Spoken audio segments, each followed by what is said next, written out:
earliest memories are of living with Master. According to her, she saved me from certain people of ill repute. My birth parents had left me behind some time before that. What a heavy beginning for a life story. Master was a fascinating individual, if inexperienced in the ways of raising children. My first ever toy was a short sword. Although I suppose it wasn't so much a toy as something Master removed from her waist and handed to a noisy child in need of distraction. Oh wait, so she handed an actual sword to a child? Isn't that dangerous?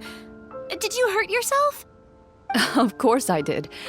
I cut my palm and bled quite a lot. But Master was not concerned. She just stood there and casually lectured me about it. "See, that's what you get for not holding the sword properly," she told me. She then crouched down next to me and said, "Give me your hand. I'll teach you to bandage this wound. After that, it's time to learn how to truly hold a blade." Excuse me for asking this, Clorinde, but how old were you exactly when all this happened? Probably around, 3, give or take. 3? Isn't that when most kids are still struggling to hold a fork? As I said, Master was rather inexperienced in the ways of raising children. She believed trial and error was the best way to teach a child what they're capable of. I'm not so sure this is a question of experience. I didn't see anything wrong with her ways at the time. And anyway, children don't get to choose how they're raised. Oh, she did bring me back a pet from Liyue once. It was a Geovishap hatchling. A Geovishap hatchling? For a pet? That seems even more dangerous. What she said was this: "Make sure to get along, you two. If you really can't agree on something, just settle it with a fight. Whoever loses is the real pet." And how old were you when this happened? 5. Well, did she win? No, I lost. So you're saying you actually became the Geovishap's pet? Yes, but only for a week. By the end of that week, I defeated it in combat, and we've shared a cordial relationship ever since. That really doesn't sound like the kind of childhood someone should have. Later on, I gradually understood that Master most likely didn't know any other way to raise a child. She was a Marechaussee hunter, but I never heard her bring up her own parents. Thanks to her, I learned how to navigate the forest by the age of 6, and could hunt monsters in the wild by myself the year after that. Even though the training she subjected me to was strict, she always made sure to take me traveling when she had the time.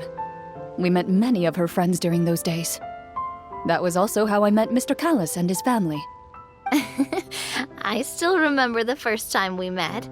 You were too scared to join our picnic and hid behind Ms. Petronia the whole time. I still hadn't really met many children my age at that time, so I didn't know how to interact with others.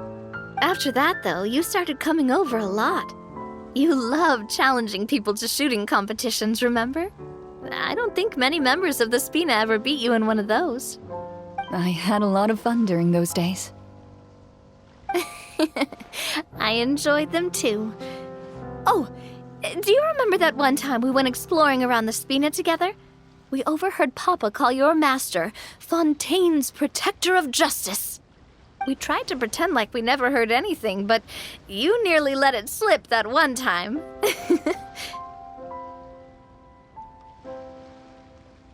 Protector of Justice? Oh, wait, you mean that vigilante hero from 20 years ago? The one who is always active at night? Yep, that would be her. She often would put on a black cloak and go out at night. I never knew where she went or what she was doing. Until, like Navia said, we overheard the truth from Mr. Callis that night. 20 years ago, huh? I still remember the guards leaving all kinds of witness reports about her on Nervalette's desk. My apologies. Oh, there's no need to apologize. You had nothing to do with it. And anyway, everything she did was for a good cause. Although, calling herself the protector of order was a bit much, especially when she deliberately operated outside the law. Huh? When did the Protector of Justice become the Protector of Order? Oh, she had a bunch of code names. I heard she would just come up with a name on the spot whenever she was asked. Later on, she probably got sick of answering those questions and decided to stick to just two: the Protector of Justice and the Protector of Order. That sounds like her, all right. I bet she forgot which of the two she'd use by the time she got back each night. Well, she certainly sounds like a fascinating individual. With her strong sense of justice, it's no surprise her student followed in her footsteps. It's true. I always wanted to become like her. Someone powerful, independent, and with a strong sense of conviction. But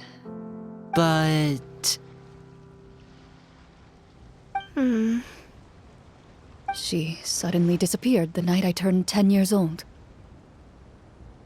Disappeared? What happened? I have no idea. She didn't even leave a note. I was never able to find out where she went. That night, I was celebrating my birthday at Navia's house, but Master never came to pick me up. When I returned home on my own, it was to an empty house.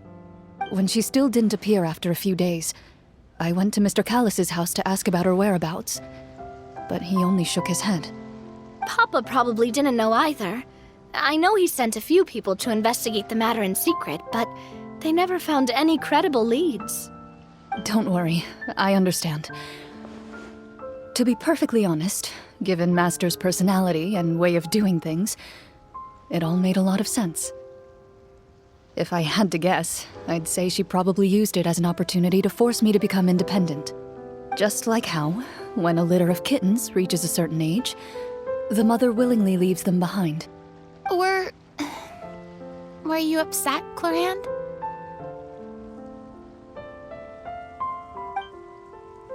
I was at first, but not anymore. I don't believe Master would suddenly disappear for no reason. There must have been something she just had to do. Well, despite everything, you still managed to follow in her footsteps and become the greatest champion duelist in all of Fontaine. You're practically a living symbol of law and justice. I suspect my position would be far too by the books for her. Master always did whatever she pleased. But you're right. I suppose I do take after her in some ways. Who knew Clorinde had such an interesting past? I never had the chance to ask her about it before. I wonder if Clorinde's master were the champion duelist back then, would that duel against Mr. Callus have gone differently? Oh no. Judging by the atmosphere, Clorinde and Navia are probably thinking something similar. The mood just got super awkward all of a sudden. Well, anyway. Would you look at the time? It's getting dark, so we should probably call it a day for real this time. If we keep talking like this, we really will be here all night. I had a great time today, Miss Clorinde. Thank you for being our GM. Anytime. The script was good, but I've got to say, your childhood stories were even better. Hey, you should tell us more about that fight against the Geo-Bishop sometime. Maybe your master was onto something. You could be right. What does she mean, onto something? I certainly don't know any 5-year-olds who want to fight a bishop in their spare time. Guess I'll head back as well. I need to save my energy if I want to continue enjoying the story tomorrow. You're that excited to hear about my fight with the bishop? I was talking about the script.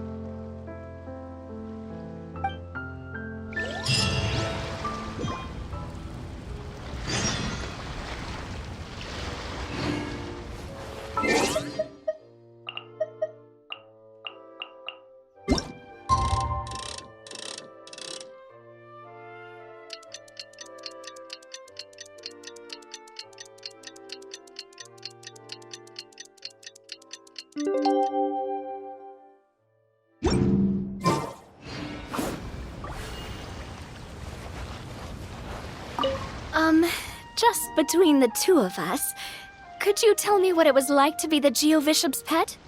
It was nothing special, really. GeoBishops don't understand the concept of a pet. So basically, it just headbutted me whenever I entered its territory. And that hurt? Yeah, it hurt. What, something you want to experience for yourself? Oh, I'm good. Thanks.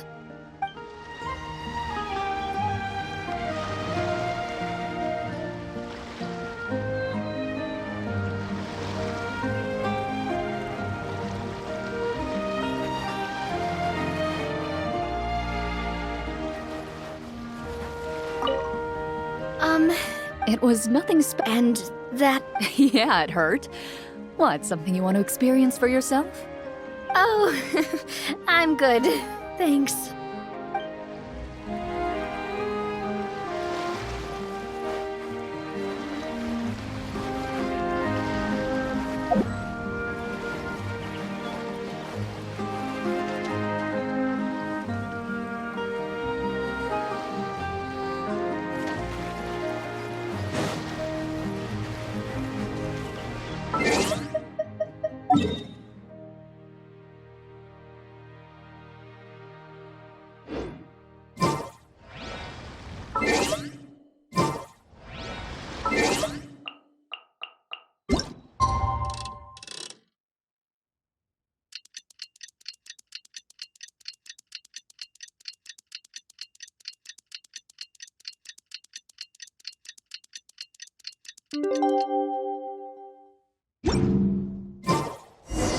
Let's go meet up with the group!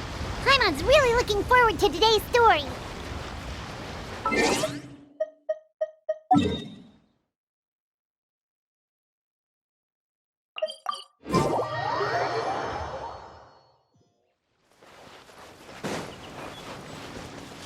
Into the shadows.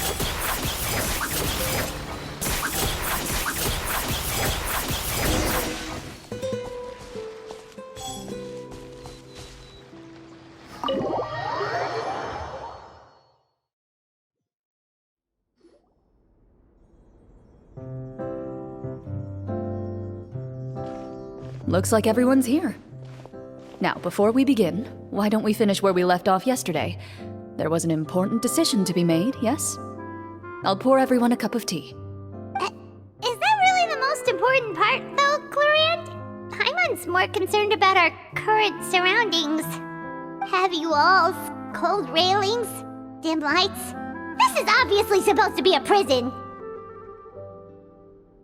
I admire the work put into the set. Still, it's obvious the scriptwriter has never paid a visit to the fortress of Meripede. So the set is going to be a part of the script? Unfortunately, that is something I can neither confirm nor deny. Anyone think Clorinde's smile is starting to look kinda scary? Well, whatever happens, we'll just have to push on. But first, we should really figure out what to do with this treasure. If we're worried about arousing suspicion because of our identity, why don't we give ourselves a different name, just like Clorinde's master did? Yeah, it might be better to keep a low profile. As long as we're helping people, it doesn't matter who we are or what we're called. Staring at me won't get you anywhere. Or did you want some more tea? Oh, Paimon's good. Thanks. Why aren't you saying anything, Navia? Wait, what's that next to you? Oh, this is the short sword Clorinde mentioned last night. I found it. Huh. I'm surprised you managed to track it down after all this time. Well, I made sure to take good care of it, considering the circumstances in which you gave it to me. Of course I had to keep it safe. Anyway, where were we? Oh, right. I was just thinking about all the potential ways for us to break out of prison. We could dig a tunnel, or try to bribe the guards. Wait, we haven't been thrown into prison yet, have we? Well, it's only a matter of time. It pays to be prepared. Just like how you should always have an umbrella on hand, even when it's sunny. All right, Paimon's made up her mind. Let's just give the treasure away.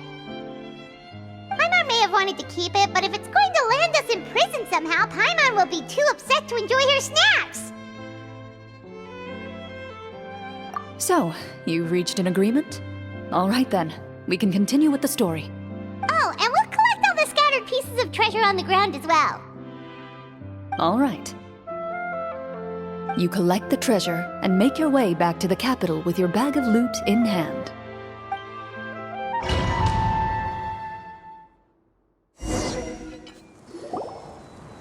The city is still shrouded in a gloomy, oppressive atmosphere, but your spirits are surprisingly high. In places where sunlight struggles to reach, you generously share your wealth with the children, the elderly, and the poor in urgent need of help. Thank you, kind soul. The elderly woman's look of gratitude follows you as you walk away, her eyes never leaving your back until you move entirely out of sight.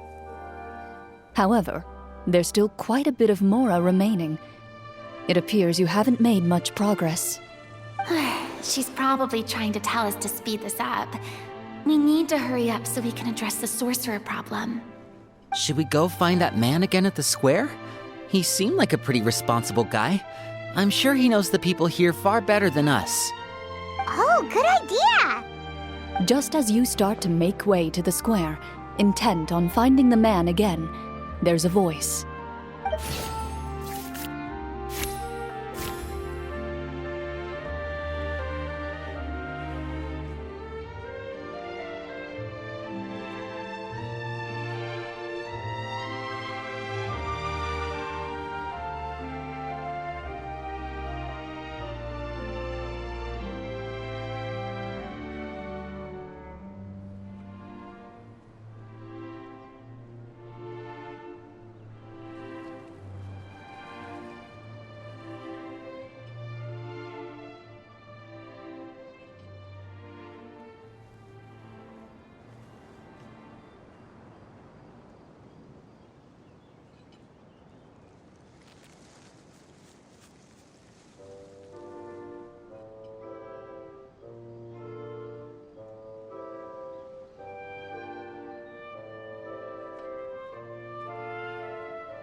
Please wait, distinguished guests. Several strange guards suddenly call out to you. They run forward to meet you and proceed to politely pay their respects. Greetings, gentlemen. Are we being invited for afternoon tea? Surely you jest, my lady. That would not be our place. It is His Excellency the King who requests to meet with you. Please come with us.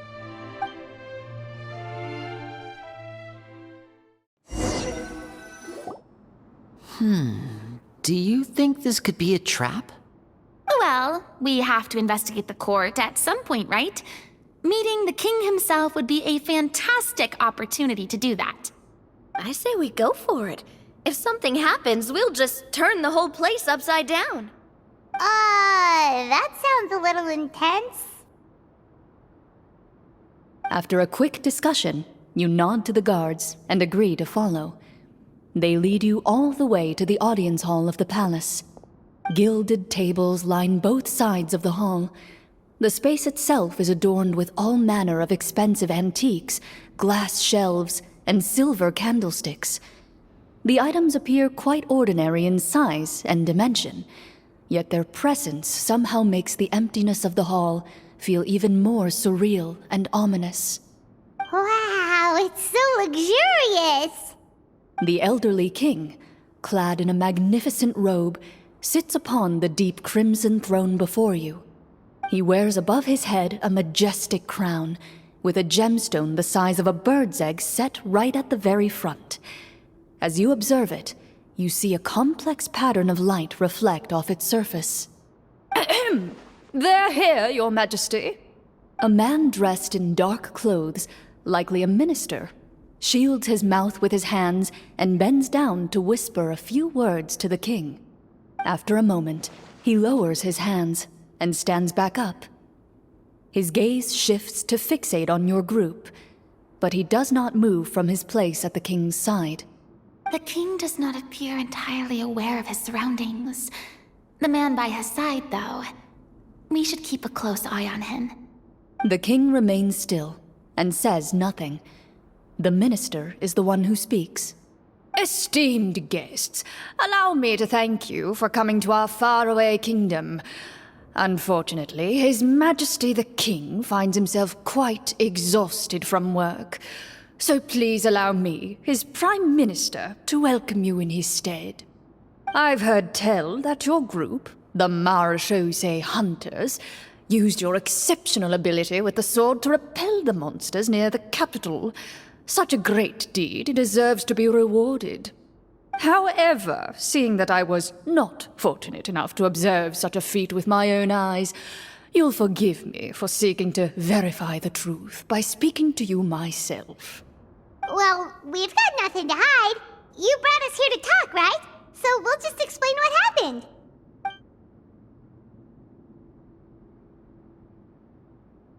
The golem's blades were so powerful, they could cut down trees in a single swipe. It took a lot of effort to defeat them, even for trained swordsmen like us.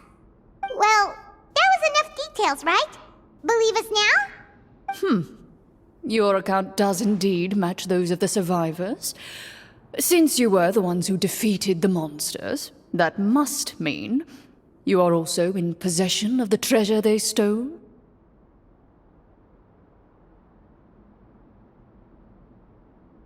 Well, we did take the treasure, but... How did he know about the treasure? Then I must ask that you return it at once. It belongs to the kingdom. Wait, but didn't you just say that our great deed deserved a reward? Shouldn't the treasure be considered a part of that? Yes, that was indeed what I said. But you seem to have forgotten a very important distinction. Only that which is freely given by the king can be considered a reward. Taking the rightful wealth of a kingdom without said permission, on the other hand, is a crime. But that's completely unreasonable. Yeah, that makes no sense! If it weren't for us, the treasure would still be buried underground somewhere! Maybe so, yet the fact remains. You tried to dispose of the treasure without reporting it to the court and without receiving permission, yes? What, no answer? Surely you're not insinuating that you, a group of legendary Marechaussee hunters, sought to take the treasure for yourselves? Well, what about the king? Is he just gonna let this guy talk for him the whole time? Clad in his magnificent robe, the king remains seated, with his hands resting on either side of the throne. His posture is rigid and unmoving. He stares forward with an empty look in his eyes, completely unmoved by the events before him. From the look of things, could the Prime Minister be the evil sorcerer? Or could both the king and the Prime Minister have fallen under the evil sorcerer's control? I would like to observe the number of guards stationed in the hall. The guards in the palace appear fully armed, their expressions solemn. Sensing the tense atmosphere in the room, they stand at the ready, each with a hand placed upon the hilt of their sword, as if prepared to draw their weapons and surround you at a moment's notice. Well, there goes my plan to turn the whole place upside down, I guess. It appears we've been visited by nothing more than a group of ill-intentioned imposters. What a pity. Guards, take them away and throw them in the dungeons. Before I decide your fate, however, I must first determine whether you have any accomplices outside the court. Can't we try to slip away? Or maybe start some kind of riot? But if we try to fight the guards right now... Don't worry. At least we figured out who's behind all this. Let's just play it by ear. If you're scared, Paimon, just hold my hand.